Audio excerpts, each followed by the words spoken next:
포르투갈의 문학가인 이 주제 사라마고라는 인물이 있는데요. 그는 1998년에 눈먼 자들의 도시라는 작품을 가지고 노벨 문학상을 받게 되었습니다. 이 소설의 첫 장면은 이러한 내용입니다. 어느 도시에 거리가 있는데요. 차량들이 다니다가 신호대기에 멈춰 서게 됩니다. 잠시 후에 기다리다가 곧 녹색 신호등으로 얼른 바뀌게 되는데요. 신호가 바뀌었음에도 불구하고 차들이 움직일 수 없는 겁니다. 왜냐하면 맨 앞에 있는 차가 그대로 멈춰 섰기 때문인데요. 뒤에서 아무리 경적을 울려도 차가 움직일 기미가 없는 겁니다. 그래서 누군가 자기 차에서 내려서 그 차에게 다가갔습니다. 그래서 운전석을 보니까 그 안에 있는 사람이 두 손을 허우적거리면서 뭐라고 계속 반복해서 말하는 겁니다. 그래서 이렇게 잘 소리를 들어보니까 내 눈이 보이지 않습니다. 내 눈이 보이지 않습니다. 이렇게 말하는 겁니다. 그래서 사람들이 그의 눈을 들여다보며 관찰을 하는데요. 눈이 멀쩡합니다. 여전히 떠 있음에도 불구하고 보지를 못하는 겁니다. 그래서 누군가 그에게 도움을 줘서 가까스로 자기 집으로 귀가하게 되었습니다.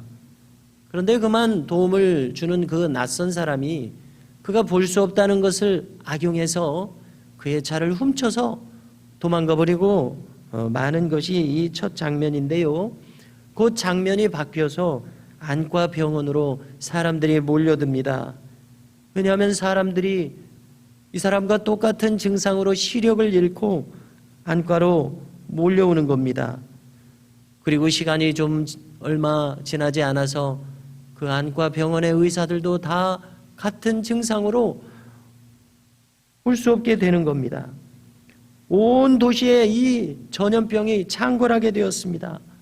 이 전염병의 내용은 눈은 분명히 떠 있지만은 그 눈으로 볼 수 있는 것은 뿌연 백색 공간뿐이었기 때문에 그렇습니다.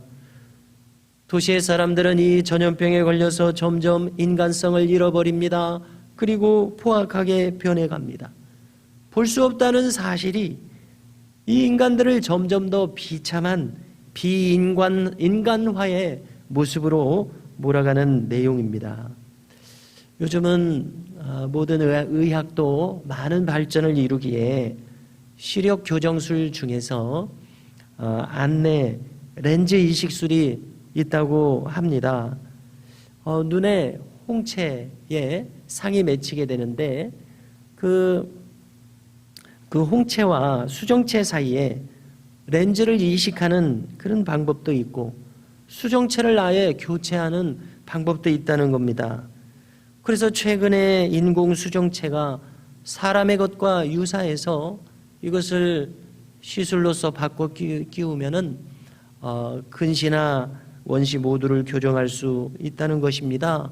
상대적으로 비용이 좀 더 들기는 하지만은 이처럼 세상은 이제는 안경 없이도 살아갈 수 있는 세상으로 변해가고 있습니다.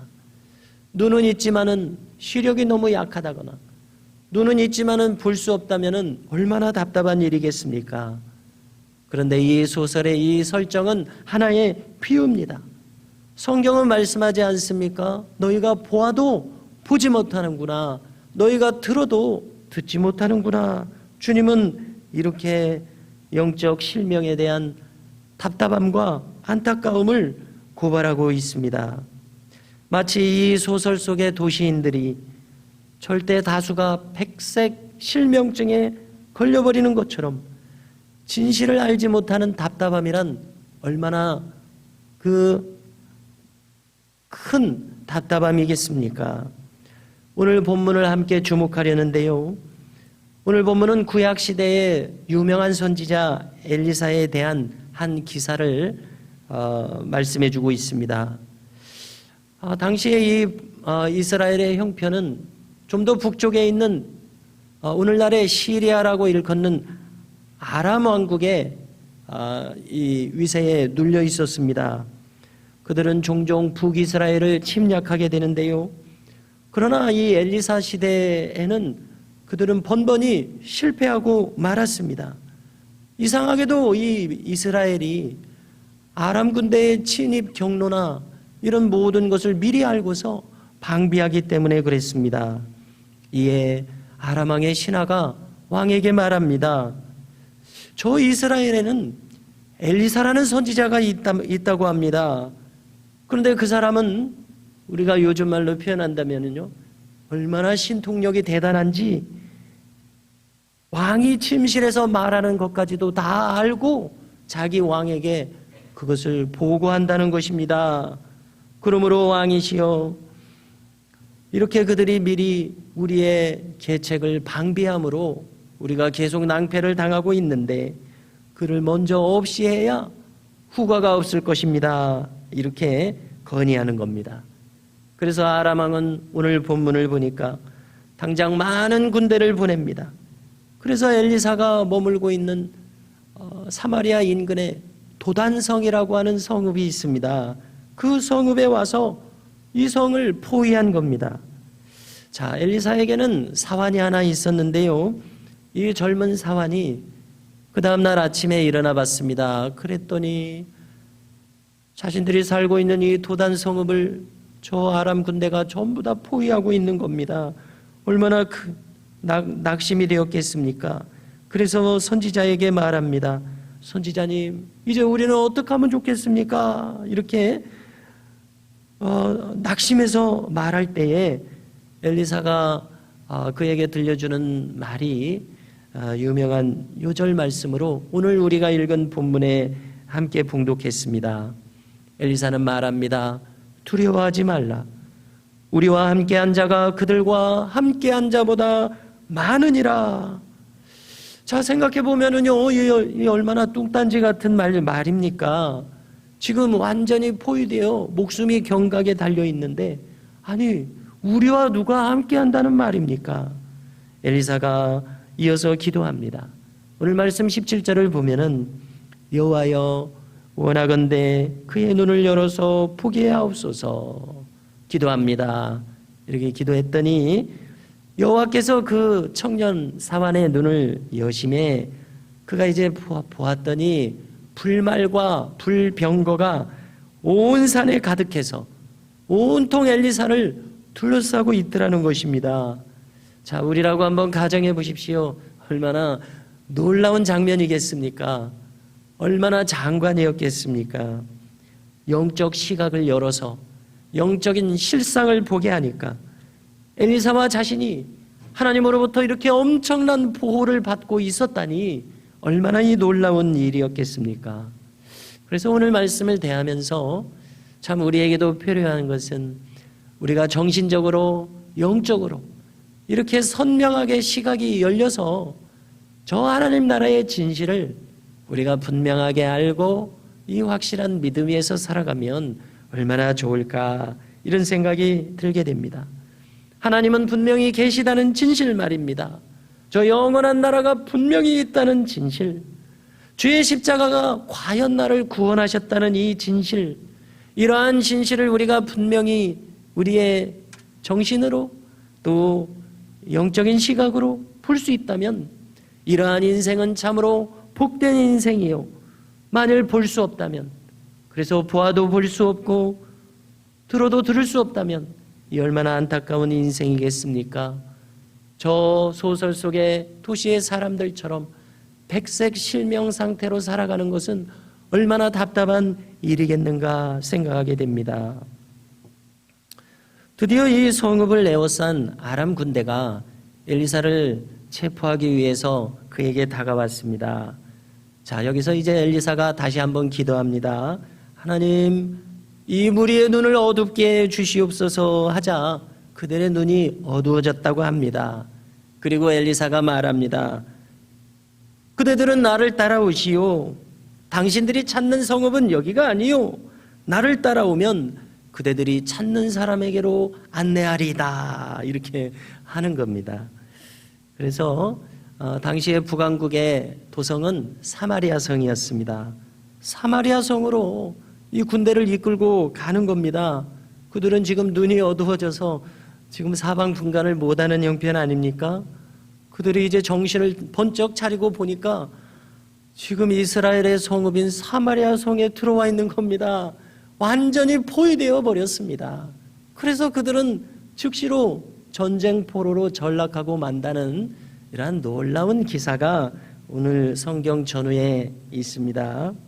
자, 마틴 루터는 성경 전체에 대해서 설명하기를 성경에는 은폐 되신 하나님과 계시 되신 하나님이 나타난다 이렇게 설명을 합니다. 라틴어로 은폐 되신 하나님이란 데우스 압스 콘디투스라는 말을 쓰고요. 계시 되신 하나님이란 데우스 레벨라투스라는 말을 씁니다. 자, 이런 설명처럼 어떤 사람에게는 도무지 이 하나님이 가려져 있습니다. 그래서 하나님을 느낄 수 없습니다. 의식할 수 없습니다. 그러나 놀랍게도 어떤 사람에게는 하나님이 부인할 수 없을 만큼 분명하게 의식됩니다. 그분을 경외하며 살아갑니다. 그래서 저 십자가의 구원을 보십시오. 어떤 사람은 이 십자가의 구원에 대해서 도무지 공감할 수가 없습니다. 알 수가 없습니다. 그 원인을 생각해 보십시오. 그것은 영적 실명 상태에 있기 때문 아니겠습니까? 또 성경은 왜 인간의 마음이 영적으로 보지 못하는가? 그 실명의 원인에 대해서 분명히 말씀해 주십니다. 여러분들은 무엇을 떠올리시겠습니까? 그것은 보지 못하게 되는 것은 인간의 교만한 마음 때문입니다. 그래서 가령 주님 시대의 바리새인들은 한번 보십시오. 그들은 언제나 그 마음이 높아져 있습니다. 자기들 말고는 성경을 그렇게 지키는 사람이 없다고 생각하며 살아가는 사람들이었는데요. 이것이 그들로 하여금 점점 더 영적 교만으로 가득 차게 했습니다. 자신들만이 옳고 바르며 다른 사람들은 나만 못하다고 생각을 하면서 저 세리 죄인들을 경멸하는 사람들이었습니다. 우리가 복음서에서 늘 대하듯이 예수님도 알아보지 못하는 그러한 알고 보니 극한의 영적 실명 상태에 그들은 있었습니다. 자신들을 높이 보는 자기의에 가득 차 있었습니다마는 실제로는 그들은 예수님을 알아보지 못하고 진실을 알아보지 못할 만큼 지극히 약한 혹은 없는 그런 영적 실명 상태, 낮은 단계의 인간의 상태에 있었음을 우리는 보게 됩니다. 그러나 어떤 사람들에게는 하나님이 그처럼 선명하고 분명하게 계시될 수가 없습니다. 그래서 하나님을 분명히 의식하며 살았던 사람 중에서 저 유명한 성 프란시스를 떠올리게 되고 또 그의 일화를 생각하게 됩니다. 한번 들어보십시오. 성 프란시스의 제자 중에 한 사람이 또 그도 경건한 삶을 사는 중에 환상 중에서 저 천국에 한번 가보게 되었다는 겁니다. 천국에 입성한 그에 대해서 천사가 그를 곳곳으로 안내하면서 구경을 시켜줍니다. 그러던 중에 어떤 곳에 가보니까 크고 작은 보좌들이 이렇게 즐비하게 있습니다. 그 중에 눈여겨보니까 유달리 크고 영광스럽게 생긴 보좌가 있는 겁니다. 호기심이 생겨가지고 천사에게 물어봤습니다. 천사님, 아니 이 유달리 크고 영광스러운 보좌는 누구를 위해서 준비되었기에 이렇게 참 대단한 영광을 뿜어내고 있습니까? 묻습니다. 그러자 천사가 대답을 합니다. 예, 이 자리는 지금 이 세상에서 가장 겸손한 마음으로 하나님을 섬기고 있는 그대의 스승 성 프란시스를 위해서 준비된 보좌라고 이렇게 설명을 하는 겁니다. 그래서 이 제자가 한번 생각을 했습니다. 이 너무나도 놀라운 영광에 압도된 마음으로 아무리 자기 스승이지만은 같은 인간으로서 좀 질투하는 마음이 일어난 겁니다. 그래서 이제 기도를 마치고 스승에게 너무나도 궁금한 마음으로 다가갔습니다. 그래서 물었습니다. 진지하게. 스승님은 자신을 어떤 사람이라고 생각하십니까? 묻습니다. 그랬더니 성 프란시스가 이 질문의 의도를 알아차리고 대답을 합니다. 그래, 나는 이 세상에서 내가 가장 악한 사람이라고 생각하며 살아가고 있다네. 나만큼 큰 죄인이 어디 있겠는가? 이렇게 생각하며 나는 살아가고 있다네. 이렇게 자신에 대해서 말하는 겁니다. 그랬더니 제자가 정색을 하면서 이야기합니다. 스승님, 그것은 위선이라고 저는 생각됩니다. 이 세상에 얼마나 악한 사람들이 많은데 스승님 같은 분이 가장 큰 죄인으로 생각하신단 말입니까? 제가 듣기에 그것은 너무나도 큰 위선처럼 들립니다. 이때에 성 프란시스가 하는 말을 함께 잘 들어보고자 합니다. 그래, 이것은 그대가 나를 잘 몰라서 하는 말이네. 아마 만일 하나님께서 나에게 베푸신 이 크신 은혜를 다른 사람에게 베풀었다면 그들은 모두가 다 나보다 더 충성스럽게 순종하는 참된 종들이 되었을 것이네. 그래서 이 프란시스의 말을 들을 때에 들어지는 생각이 있습니다. 자신은 너무나도 큰 은혜를 받았는데 그 크신 은혜에 너무나도 더디게 응답하는 그런 죄된 사람이다. 이렇게 생각하는 깊은 겸손이 그에게 있구나 하는 마음이 들어집니다. 그래서 이런 일화를 통해서 볼 때에 영적 실상에 참으로 눈이 떠져 있는 사람, 그래서 참으로 깊은 진실을 보는 사람은 하나님의 시각으로 자기를 보고자 하기에 자기가 얼마나 은혜가 필요한 사람인지, 자기가 얼마나 극악한 죄인인지를 늘 생각하게 되는 것 같습니다. 그래서 하나님의 은혜를 알면 알수록 지극히 겸손한 마음을 가지지 않을 수 없게 되는 것 같습니다. 왈포드라고 하는 사람이 있는데요. 이 사람은 영국 남부에 살던 사람입니다. 와일셔라고 하는 곳에서 살던 사람인데 이 사람은 맹인이었습니다. 그래서 남의 집에 이 따뜻한 굴뚝에 옆에 앉아가지고 소의 뿔 같은 재료를 가지고서 구두주걱을 만들거나 빗등을 깎아서 만들어서 어렵게 생계를 유지하는 그런 인물이었다는 것입니다. 그렇지만은 이렇게 어렵게 살아가는 형편이었지만 그는 뜨거운 마음으로 늘 하나님을 생각했다는 것입니다. 늘 그리스도를 의식하며 살았다는 것입니다. 그래서 보지 못하는 대신에 얼마나 기억력이 좋은지 그는 한번 듣거나 그때도 점자가 있었는지 모르겠습니다만은 아무튼 성경을 대할 때 놀랍도록 주의하며 성경을 듣기에 그는 많은 성경 구절을 암송하는 사람이 되었다는 것입니다. 그래서 이 하나님의 은혜를 늘 생각하며 사는데요. 그래서 주일에는 그는 견딜 수 없는 마음으로 이대로 내가 앉아 있을 수 없다. 거리에 나가서 하나님이 자신에게 주신 은혜에 대해서 말하기 시작했다는 것입니다. 그래서 이것이 노상 설교가 되어서 그가 이 말하다가 성경 구절을 암송해서 인용하는데 사람들이 지나가다가 보니까 얼마나 저렇게 보지 못하는 사람이 성경 구절을 정확하게 암송하는지 신기하게 생각이 돼서 주목해서 사람들이 서서 경탄하면서 들었다는 것입니다. 그래서 주일마다 그가 노상에서 설교하는 것이 일상적인 일이 되었다는 것입니다. 참 너무 놀라운 일화인데요.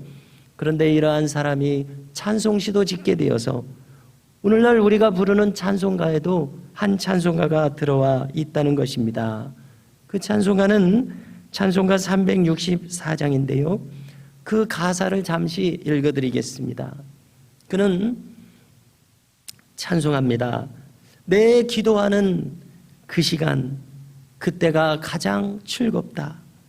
이 세상 근심, 걱정에 얽매인 나를 부르사 내 진정 소원 주 앞에 낱낱이 바로 아뢰요. 큰 불행당에 슬플 때 나 위로받게 하시네. 잘 아시는 찬송 구절이죠.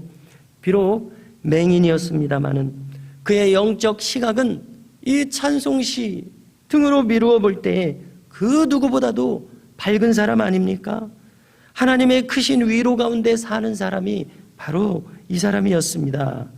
그러므로 이와 같은 마음으로 사는 사람이 어떻게 그리스도께서 함께 하시는 삶에서 떠날 수가 있겠는가 하는 생각이 듭니다. 우리가 지난 한 주간도 이 땅에서 몸담아 살아왔습니다마는 온 세상이 참으로 어지럽습니다. 그 어느 때보다도 혼란이 더 극심한 것처럼 느껴집니다. 그래서 가만히 이 모든 일들의 원인이 무엇일까 한번 생각을 해봅니다. 오늘 우리가 함께 읽은 이 성경에 빗대어서도 한번 생각을 해보는데요. 여러분들은 이 모든 혼란의 원인이 무엇이라는 생각이 드십니까? 저는 이것은 바로 정신적이며 영적인 시각이 사람들에게서 어두워졌기 때문이다. 이렇게 분석을 합니다. 갈증이 심하다고 해서 바닷물을 계속 마신다고 하면 그것은 그 상황을 더 심각하게 만들 뿐 아닙니까? 오늘의 문제는 먹지 못할 것을 먹고자 하는 데 있다는 생각이 들었습니다. 세상의 권력과 부 모두가 다 바라고 있었으면 하는 것입니다마는 그것을 그릇되게 추구하는 마음이 너무나 많은 것 같습니다. 많은 사람들이 그것들을 얻었을 때에 나의 이 갈증을 해결할 것이라고 생각하겠지만은 그것은 더 심각한 병증으로 이끌 뿐이다라는 생각이 듭니다. 단순하게 생각해 보십시오. 모든 인생은 100년도 되지 않아 모두가 다 하나님 앞에 부름받아 갈 수밖에 없습니다. 아무리 이 지상에서 높은 명예를 얻고 천금을 쌓아둔다 하여도 한 푼도 들고 갈 수가 없는 것이 우리의 형편이라는 이 사실입니다. 그래서 이것을 보지 못하고 하나님이 기뻐하시는 바를 알지 못하는 이 답답함이 이 세상 사람들에게 너무나도 크게 있는 것을 알게 됩니다. 누군가에게 은폐되신 하나님이 누군가에게는 시원하게 계시된 하나님이면 얼마나 좋겠습니까? 그것을 위해서는 무엇인가가 필요한데요. 그것을 우리가 은혜라고 부르고 있습니다. 하나님의 은혜가 누군가에게 주어져야지만 열려져야지만 감추이신 하나님이 시원하게 계시된 하나님으로서 나타날 수가 있는 것 아닙니까? 조금 전에 이 윌포드라고 하는 사람을 우리가 이야기를 함께 나누었습니다마는 그의 이 보지 못하는 실명 상태를 보십시오. 그것은 하나의 은총의 계기가 되어 그것을 통해서 그는 영적인 진실을 분명하고 선명하게 볼 수 있는 사람이 되었습니다. 이렇게 생각해 본다면 이 세상에 그 좋다고 하는 부와 명예를 얻고 입신양명을 거침없이 얻는 것은 오히려 득보다는 사실 실이 더 많은 것이 아닐까 이렇게 생각될 정도입니다. 이 세상을 많이 얻었으되 영혼을 상실한다면 그것은 참으로 그 자신에게 그 무슨 유익이 있겠습니까? 성도 여러분, 오늘 우리가 함께 이 주어진 말씀을 대하면서 스스로에게 질문할 수 있기를 바랍니다. 나의 영적 시각은 어느 정도인가? 나는 얼마나 밝은가? 아니면 나는 얼마나 어두운 중에 있는가? 질문해야 할 것입니다. 성도 여러분, 오늘 엘리사의 기도를 나의 기도로 삼아 하나님께 은총을 구하는 우리가 되었으면 좋겠습니다. 주여, 나의 눈을 열어 보게 하옵소서.